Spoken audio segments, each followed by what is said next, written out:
নমস্কার বন্ধুরা, আশা করি তোমরা সবাই খুব ভালো আছো এবং আমিও ভালো আছি। আজকে আমি তোমাদের সঙ্গে মিষ্টি কুমড়ো দিয়ে আর পাঁপড় দিয়ে একটা নিরামিষের রেসিপি শেয়ার করতে চলেছি। আশা করি তোমাদের ভালোই লাগবে। তার জন্য দেখো, আমি মিষ্টি কুমড়োগুলোকে এইভাবে স্কোয়ার করে কেটে নিয়েছি। তারপর 4টা পাঁপড় আমি নিয়েছি, এগুলোকে টুকরো করে নিয়েছি। প্রথমে আমি পাঁপড়গুলোকে ভেজে নেব। প্রথমে গ্যাসটা অন করে দিচ্ছি। আমি একটা প্যান আমি বসিয়ে দিলাম। আর ভিডিও দেখার শুরুতেই কিন্তু একটা লাইক করতে তোমরা ভুলো না। তোমরা লাইক করলে ভিডিও বানানোর উৎসাহটা অনেক গুণ বেড়ে যায়। পুরনো নতুন সব বন্ধুদের জানাই অনেক অনেক ভালোবাসা। প্রথমে প্যানটাকে গরম করে তারপর আমি তেলটা দিয়ে দিচ্ছি। তেলটাকে এবার ভালো করে গরম করে নিতে হবে।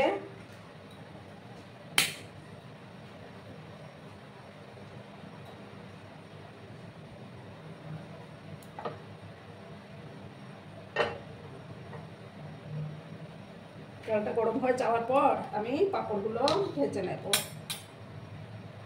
বন্ধুরা, তেলটা গরম হয়ে গেছে, এবার আমি পাঁপড়গুলো ভেজে নিচ্ছি।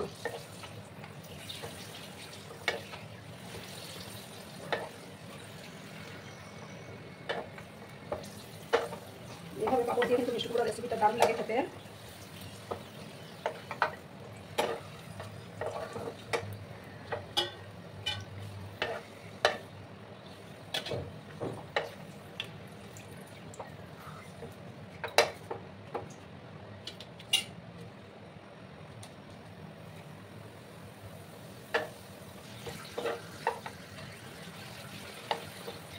সেম একই প্রসেসে আমি সমস্ত পাঁপড়গুলো ভেজে নেব।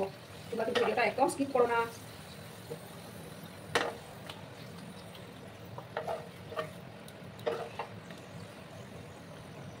একই প্রসেসে আমি সবগুলো ভেজে নিচ্ছি। দেখো বন্ধুরা, আমার পাঁপড়গুলো ভাজা কমপ্লিট। এবার আমি ওই তেলের মধ্যেই একটা শুকনো লঙ্কা দিচ্ছি।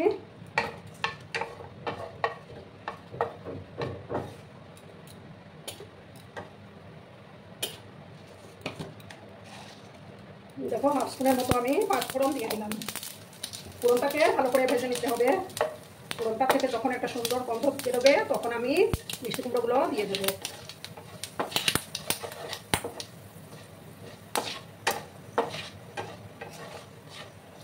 দেখো, এবার আমি মিষ্টি কুমড়োগুলো দিয়ে দেবো।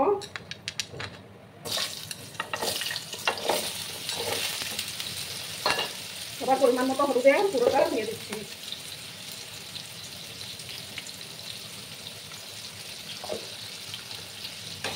দিয়ে এবার ভালো করে নাড়াচাড়া করে নেব।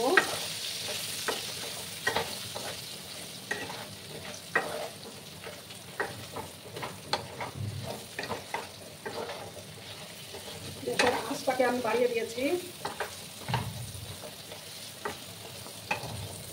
একটু সময় আমি মিষ্টি কুমড়োগুলোকে ভেজে নেব।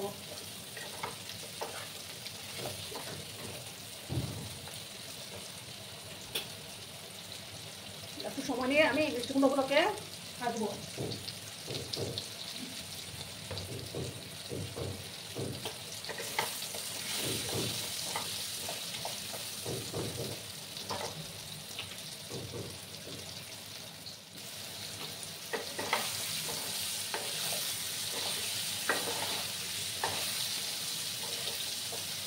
এদিকে আমার মিষ্টি কুমড়োগুলো ভাজা হচ্ছে, তার আমি একটা মশলার পেস্ট তৈরি করে নেব।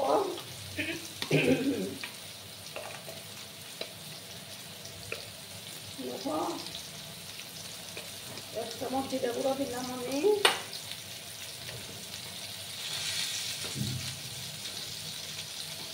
আর হাফ চামচ ধনে গুঁড়ো। আর সামান্য একটু রঙের জন্য সামান্য একটু কাশ্মীরি লঙ্কার গুঁড়োটা দিয়ে দিলাম। দিয়ে জল দিয়ে এটা তুলে নেব।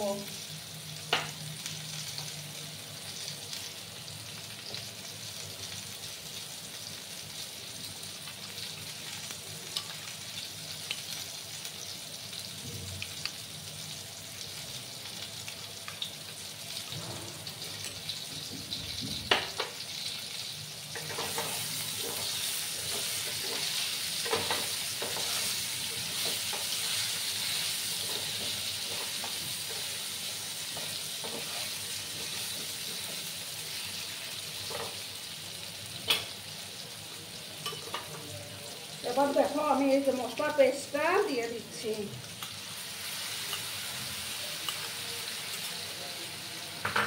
দিয়ে এবার ভালো করে কষিয়ে নিতে হবে। পরিমাণ মতো লবণটাও আমি এখনই অ্যাড করে দিচ্ছি। গ্যাসের আঁচটাকে আমি একদম লো করে দিলাম। এবার পরিমাণ মতো লবণটা দেব।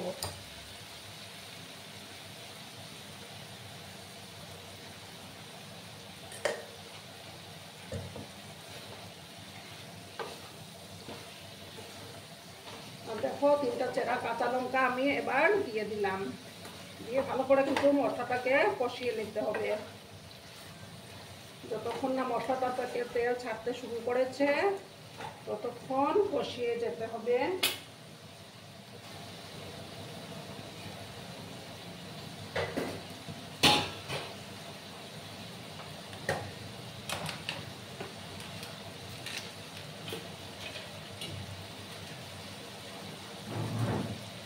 এবার আমি দেখো সামান্য গোলমরিচের গুঁড়োটা অ্যাড করে দিলাম।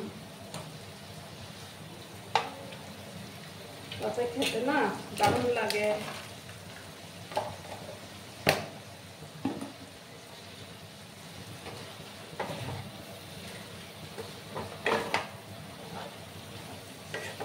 ভালো করে আমি কষিয়ে নিচ্ছি।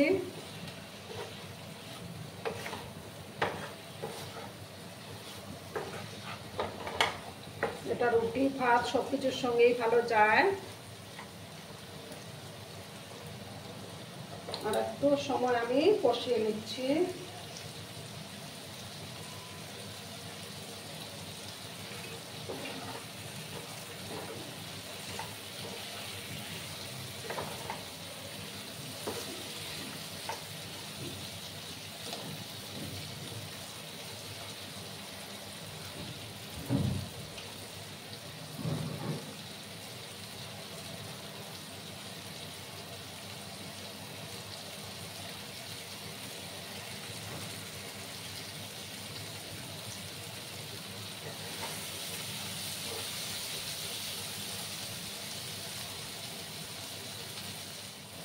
দেখো বন্ধুরা মশলাটা থেকে তেল ছাড়তে শুরু করেছে। এবার আমি জলটা দিয়ে দেব।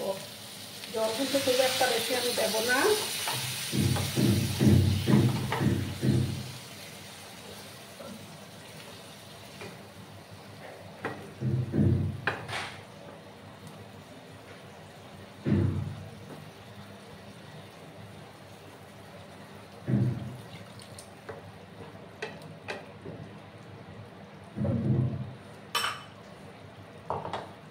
আর যেহেতু এটা নিরামিষ রান্না তার জন্য আমি সামান্য চিনি দেব।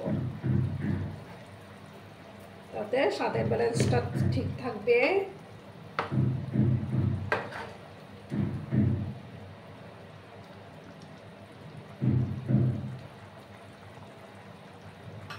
এবার গ্যাসের আঁচটাকে একদম আমি লো করে দিচ্ছি। দিয়ে আমি এটাকে এবার 5-7 মিনিট রান্না করব। আরও কিছুক্ষণ পরে আমি পাঁপড়টাকে দিয়ে দেব। ঠিক আছে বন্ধুরা, তোমরা কিন্তু ভিডিওটা একদম স্কিপ করো না। বন্ধুরা এবার আমি ঢাকাটা সরিয়ে দিলাম। সরিয়ে দিয়ে এবার আমি পাঁপড়গুলো দিয়ে দিচ্ছি।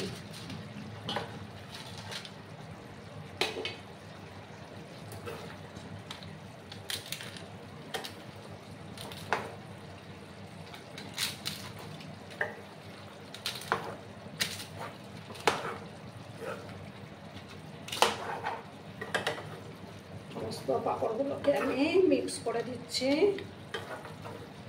তোমরা অবশ্য বানিয়ে খেয়েও দেখবে, দারুণ লাগে খেতে।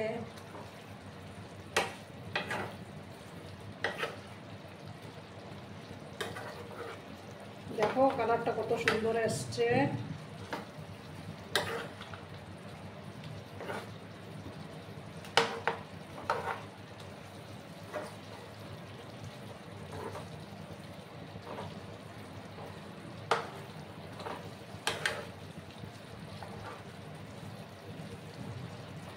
দেখো বন্ধুরা এবার আমি গ্যাসটা অফ করে দিচ্ছি। অফ করে তারপর আমি সার্ভ করে দেব। দেখো বন্ধুরা, আমি সার্ভ করে দিয়েছি, কেমন হয়েছে অবশ্যই কমেন্ট করে বলো। কিন্তু তোমাদের এই মিষ্টি মিষ্টি কমেন্টগুলো পড়তে আমার কিন্তু দারুণ লাগে। আর এতক্ষণ ধরে আমার ভিডিওটার সাথেও পাশে থেকে আমাকে এতটা ভালোবাসা দেওয়ার জন্য তোমাদেরকে আবারও জানাই অনেক অনেক ভালোবাসা, অনেক অনেক ধন্যবাদ। ততক্ষণে তোমরা সবাই খুব ভালো থেকো, সুস্থ থেকো, আনন্দে থেকো। আর আমার ভিডিওটার কোনো অংশেও যদি তোমাদের একটুও ভালো লাগে তাহলে অবশ্যই তোমাদের বন্ধু বান্ধবের মধ্যে শেয়ার করে দেওয়ার অনুরোধ রইল। ধন্যবাদ।